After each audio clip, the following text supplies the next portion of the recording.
السلام علیکم ورحمۃ اللہ وبرکاتہ۔ الحمد للہ الذی ارسل رسولہ بالہدى ودین الحق لیظہرہ علی الدین کلہ وکفى باللہ شہیدا۔ وقال قائد المجاہدین صلی اللہ علیہ وسلم الجہاد ماض الی یوم القیامہ، رواہ البخاری۔ جینے کا مزہ تلواروں میں، جینے کا مزہ تلواروں میں، تلواروں کی جھنکاروں میں، یا خون کے بہتے دھاروں میں، یا خون کے بہتے دھاروں میں، یا دیو کے جھڑتے شراروں میں۔ میرے اساتذہ کرام اور گلشن صدیقی کے مہکتے ہوئے پھولوں، میں آج آپ کے سامنے جہاد کی اہمیت اور اس کی ضرورت پر گفتگو کرنا چاہتا ہوں۔ سامعین کرام، عصر حاضر میں جہاد فی سبیل اللہ کی اہمیت اور ضرورت چمکتے ہوئے سورج کی طرح روشن ہو چکی ہے۔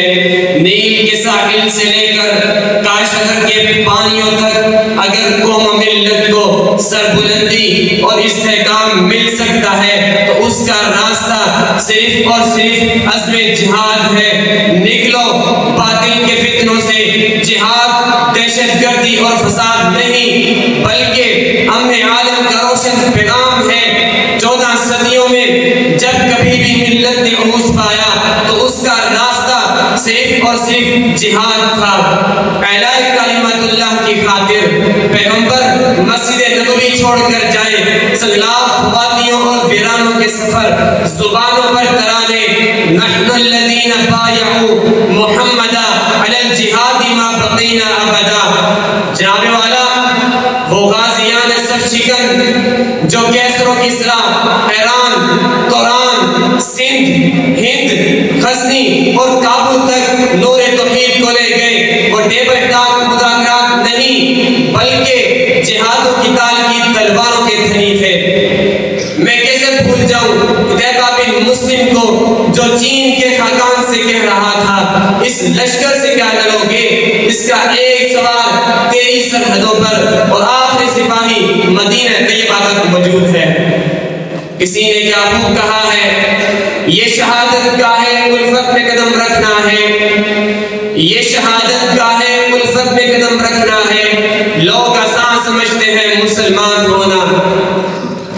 سامعین کرام، آج اہل اسلام نہایت پرفتن دور سے گزر رہے ہیں۔ دشمنان اسلام مسلمانوں کو ستانے کے لیے، کلمہ حق کو دبانے کے لیے اور ریاست اسلامیہ کی حدود کو مٹانے کے لیے اپنے مادی وسائل کو میدان کارزار میں لا رہے ہیں۔ لہذا مسلمانوں پر لازم ہے کہ وہ اس فتنے کے سزے باپ کے لیے اپنی جان، اپنا مال اور اولاد کو داؤ پر لگا کر دشمن سے ٹکرا جائیں۔ ان حالات میں جہاد ایمان کی علامت قرار پاتا ہے، اور حقیقت تو یہ ہے کہ جہاد انفرادی زندگی سے لے کر قومی اور بین الاقوامی زندگی کی اصلاح کا نام ہے۔ اسی لیے قرآن کہتا ہے انما المؤمنون الذین آمنوا باللہ ورسولہ ثم لم یرتابوا وجاہدوا باموالہم وانفسہم فی سبیل اللہ۔ جہاد تو راہ خدا میں مال و جان قربان کر دینے کا نام ہے۔ ان الذین آمنوا وہاجروا وجاہدوا باموالہم وانفسہم فی سبیل اللہ۔ جہاد فتنوں کا گلا کما کرنے کا نام ہے۔ وقاتلوہم حتی لا تکون فتنہ۔ جہاد احقاق حق اور ابطال باطل کا نام ہے۔ لیحق الحق ویبطل الباطل ولو کرہ المجرمون۔ جہاد مظلومین کی حمایت اور ظالمین کے خاتمے کا نام ہے۔ انما السبیل علی الذین یظلمون الناس ویبغون فی الارض بغیر الحق۔ حضرات، فلسطین و کشمیر ہو، یمن و شام ہو، ہر طرف اہل اسلام ظلم و سربریت کا نشانہ بن رہے ہیں۔ آج فلسطین کی موجودہ صورتحال آپ کے سامنے ہے۔ ہر طرف ظلم کے پہاڑ توڑے جا رہے ہیں۔ اسرائیل جو کہ ایک دہشت گرد ریاست ہے، وہ مسلسل ارض فلسطین پر بمباری کیے جا رہے ہیں، وہ مسلسل مساجد کو بمباری کا نشانہ بنا رہے ہیں۔ انہوں نے اسپتالوں کو نہیں چھوڑا، شہری آبادی کو نہیں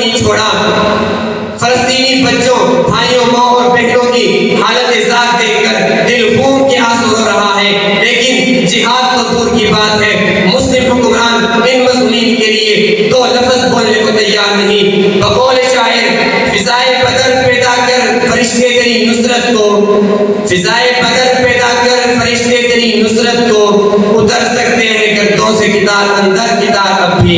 اے آج کے نام نہاد مسلم حکمرانوں، میدانوں میں نکلنا تمہارا کام ہے. فضربوا فوق الاعناق کی ڈیوٹیاں فرشتوں کی لگتی ہیں. مت سمجھو کہ کفر متحد ہے. تحسبهم جميعا وقلوبهم شتى. جہاد کی برکت سے اللہ ان کے اتحاد پارا پارا کر دیتا ہے. پروردگار کم من فئۃ قلیلۃ غلبت فئۃ کثیرۃ باذن اللہ کی بشارت سناتا ہے. مسلمانوں کی صفوں میں چھپے ہوئے بزدلوں کا تم موت سے بھاگ سکتے ہو. اینما تکونوا یدرککم الموت ولو کنتم فی بروج مشیدہ. واللہ جہان میں زندگی ہے، جب تک موت مقدر نہ ہو تو خود زندگی کی حفاظت کرتی ہے.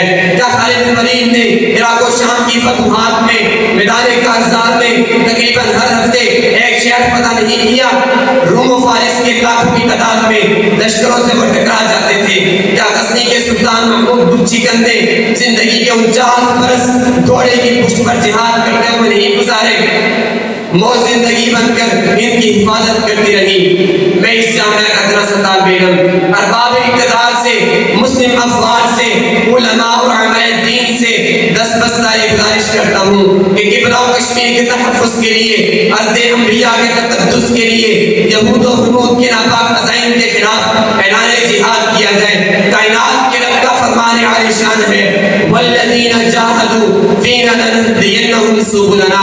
خدا را اس وقت اگر جہاد فرض نہیں تو پھر تاریخ میں جہاد کبھی فرض ہوا ہی نہیں. بلاخر ملت کے ذمہ داران کی چوکھٹ پہ دستک دے کر میں اپنی بات کو، اپنے جذبات کا اظہار ان الفاظ کے ساتھ کرتے ہوئے آپ سے اجازت چاہوں گا کہ دیتے ہیں صدا کب سے تجھے قبلہ و کشمیر، کہ دیتے ہیں صدا کب سے تجھے قبلہ و کشمیر. اٹھتے ہیں مجاہد تو بدل جاتی ہے تعبیر. اب توڑ بھی ڈالو ستم و جور کی زنجیر، اب توڑ بھی ڈالو ستم و جور کی زنجیر. باتوں سے کوئی بات بنی ہے نہ بنے گی. السلام علیکم.